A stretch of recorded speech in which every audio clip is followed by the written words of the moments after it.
We all have things on our to-do list that we've been ignoring. Some of them might be as mundane as cleaning out the pantry, and other things might be super important, like updating your beneficiaries. So in this video, we're going to talk about 6 of the things that you really want to get done, because if you don't, you're going to regret it.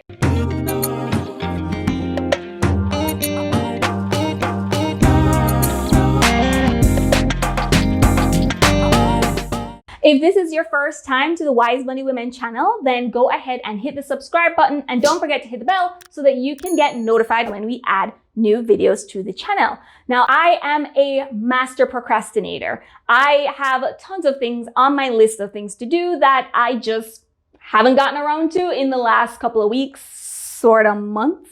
I will add new things to my list so that I don't have to tackle the things that have been on my list for a really long time. And I totally get it if you feel like this is just something you don't want to deal with and you just don't want to move forward. But the problem that we get whenever we procrastinate and self-sabotage when it comes on to our to-do list is that we end up not feeling any better. We get a small sense of relief that we did something else or didn't have to tackle this hard thing. But then a little bit later, we start remembering all the things that we still need to do that we haven't done. And then it gives us all this anxiety and we just end up going back into the cycle.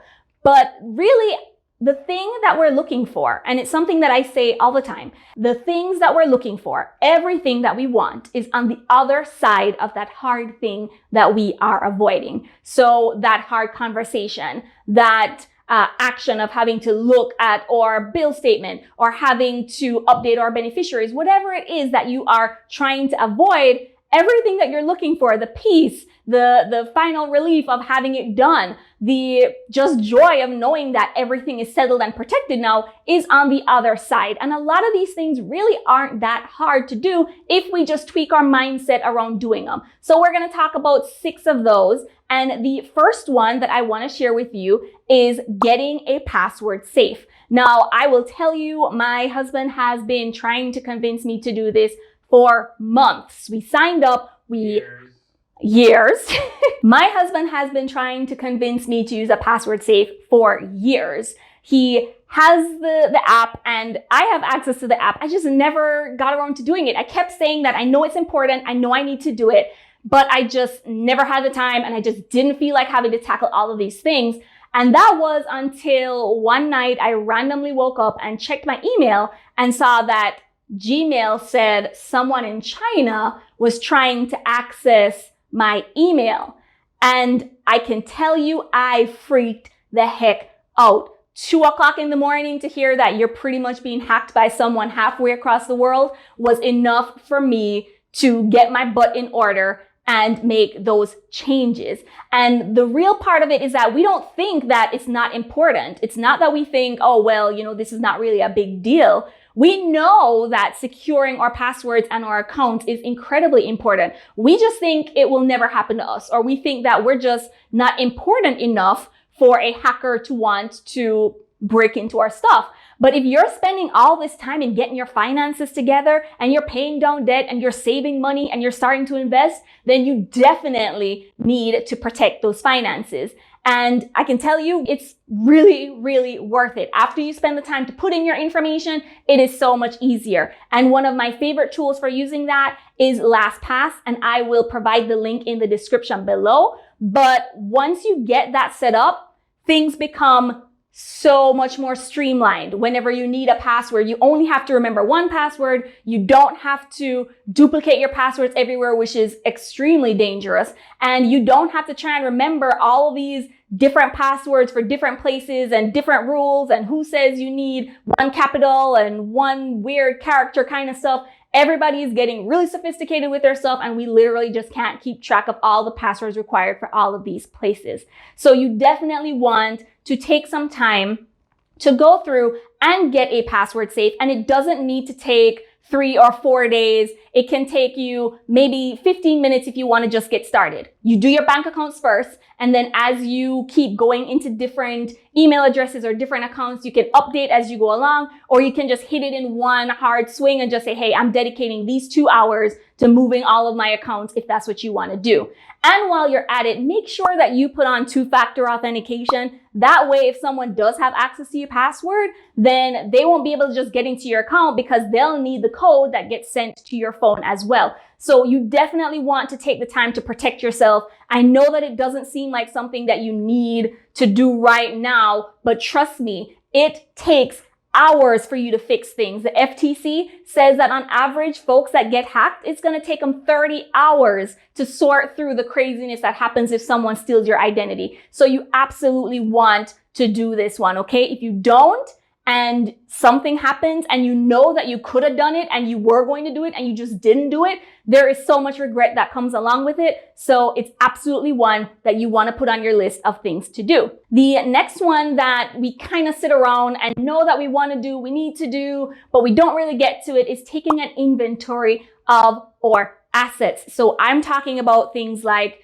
in your home, if you have renter's insurance or homeowner's insurance, which you should have, you want to take photos of your items so that you will know what items you have. And it makes it so much easier if you need to make a claim for you to be able to determine what the prices of these are, what the value of it is, so that you can make your claim as easily as possible.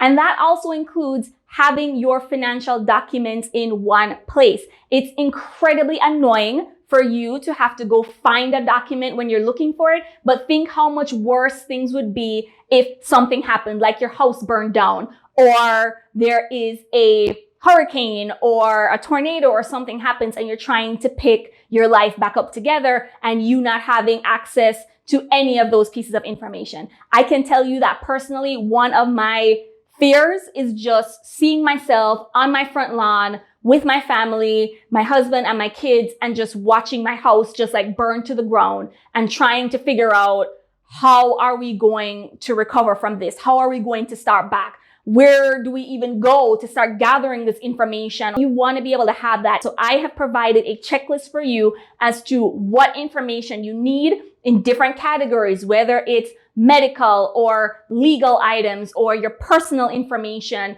or contact information for folks or contact information for your insurance providers. I have provided a checklist for you to be able to use that. And extra bonus is that you can store a lot of this information in LastPass, which is another reason why I love that tool.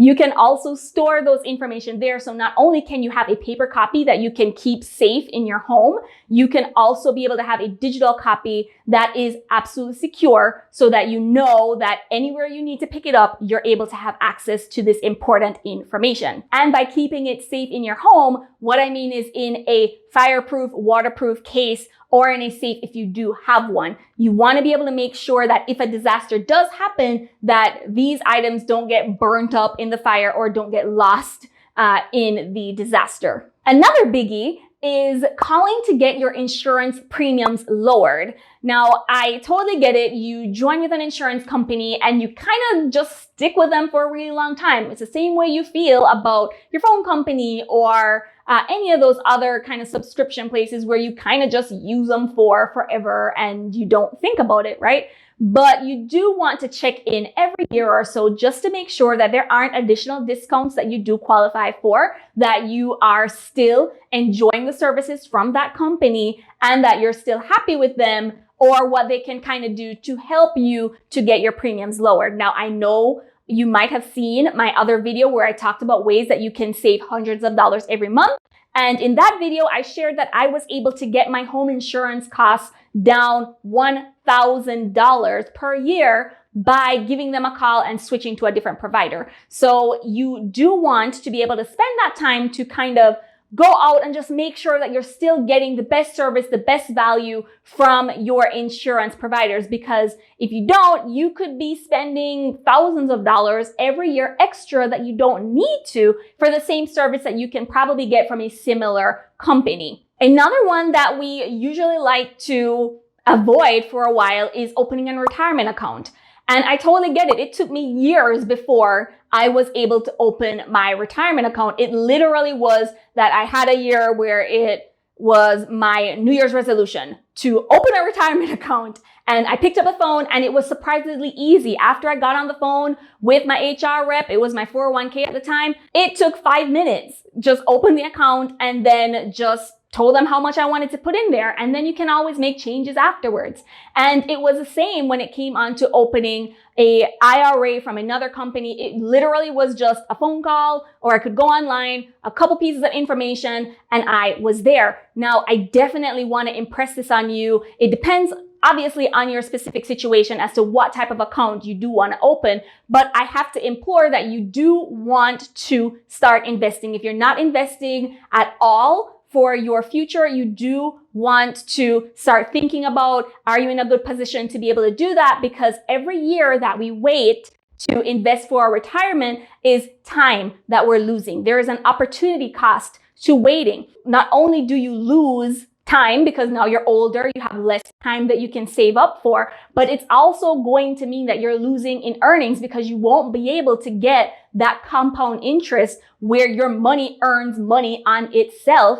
And then it's going to impact your current lifestyle, because the longer that you wait is the more money that you're going to have to save, is the more money that you're going to have to take away from your current lifestyle, from things that you want to do today to make sure that you can secure your future. So obviously, as we've always said, that it really just depends on your specific situation. But if you have been thinking about opening a retirement account and you have just been dilly-dallying because you think it's going to take 5 hours to do and you're going to have to send off all these documents and it's going to take you days on top of days to get everything together, just take the time to just look in and see if that's something that's going to be a lot faster than you think. So absolutely, this is one where I get it, but you do not want to wait because time in the market is much more important. And I mean, you really just want to get on top of this thing of your money, making money without you having to do extra work. Another thing that we like to ignore or put off is getting a will. I know, I already know what you're thinking. You are thinking that wills are for rich people, people who have tons of assets, millions of dollars that they want to be able to leave for their children or their aunt or their cat or whatever. But wills are not just for folks that have a ton of assets. First of all, a lot of us have a lot more assets than we think we do. If you have jewelry that you want to leave to a specific person, a will is a great way for you to be able to do that. And a will allows you to not have to deal, well, you won't be dealing with it, but it avoids family fights as to how to divide up your assets. Well, maybe not all fights, but I mean, you get the idea, right? But most importantly, a will is a tool for you to be able to decide who you want to be guardians for your minor children. You can tell them that this is the person that you want in charge of your kids in the event that you are not around. And you can also put in what your wishes are if you are in a capacity where you cannot speak for yourself. The most important part about a will really happens to be what to do with your kids, because if you don't put that in there, then the state is going to decide who they think is the best person to be the guardian for your children. And I mean, really, do you really want the state to decide that for you? Do you really think that they're going to do a better job of picking a guardian for your children than you would? Yeah, I didn't think so either. So you absolutely want to get on top of this, and it doesn't have to cost you an arm and a leg. Trust and Will is a simple, affordable solution that allows you to create a will that I will post their link in the description that will help you to be able to cross this off your list and to know that you will put yourself in a situation, or you have put your family in a situation where if something was to happen to you, that they know what you want and your family is taken care of. Lastly, you want to take a look at your life insurance and make sure that you are adequately covered. It's not really fun or sexy to talk about dying, but I mean, well, okay. I'll be honest, I really like talking about life insurance because the ability for us to be able to ensure that our family is taken care of after we go is really important to me, because you know that when you pass, they're not going to be straddled with trying to figure out how they're going to be able to pay for the funeral or how they're going to be able to survive without you. Now they're able to actually mourn you and celebrate the life that they had with you. And they're able to know that you were thinking of them and making sure that they were in a good place. So life insurance, again, is one that a lot of us just want to ignore because it's really hard for us to think about us not being around with our family and with our kids. But it's so important because you never know when something might happen. You never know if we're going out on a highway and something happens there. Life is just really short, and we are reminded of this every time that we hear of something awful happening out there in the world. And so you really want to be able to just know with peace in mind that your family is taken care of in this event. And there's lots of ways that you can tackle this life insurance situation. You can do it through your job. You can have supplemental ones where even if you have job life insurance, you can go and get your own life insurance. And we'll put some links down in the description for places that you might want to check out when thinking about life insurance, but you definitely don't want to feel like this is something that's going to be incredibly hard. Yes, sometimes, especially if you end up doing outside insurance, you might need to do medicals or you might need to be able to go that extra step. But once through work and even those that you do outside, it's not very difficult. It doesn't take a whole lot of time for most places, and they're usually more accommodating. So you definitely want to make sure that you prioritize this, because even if it's something that might take a little bit longer, it's absolutely worth it. So we've covered the 6 things that you definitely want to do, because if you don't, you're going to regret it. And the bottom line of getting all of these done really quickly is not to feel like you need to do every single thing right now. You don't want to try and tackle all 6 of these in one day. You might get up and say, okay, well, today is the day that I'm going to call my insurance company and try and get this premium lowered. Or you might say something like, hey, I'm breaking this up into little pieces. I am going to start collecting my medical information today. And then 3 days from now, I'm going to walk around and take the photos in my house. Or, I'm going to gather my legal documents next week. And it's the same thing when it comes onto your password safe. You can decide that you are going to tackle bank accounts today, email accounts tomorrow, and then you're going to tackle third-party apps that you're logged into on your phone or something like that. You can tackle those another day. The biggest part is just breaking them up into little pieces, prioritizing the activity, and not feeling like you need to be overwhelmed and do everything all at one time. So if you like this video and you were able to get some really good tips from it, then go ahead and hit the thumbs up so that we can know that these are the type of videos that you want to see more of, and we can give those to you. And if you haven't subscribed yet, then go ahead and do that now. And don't forget to hit the bell so that you can get notified whenever we add new videos to the channel that will help you to master your money and transform your life.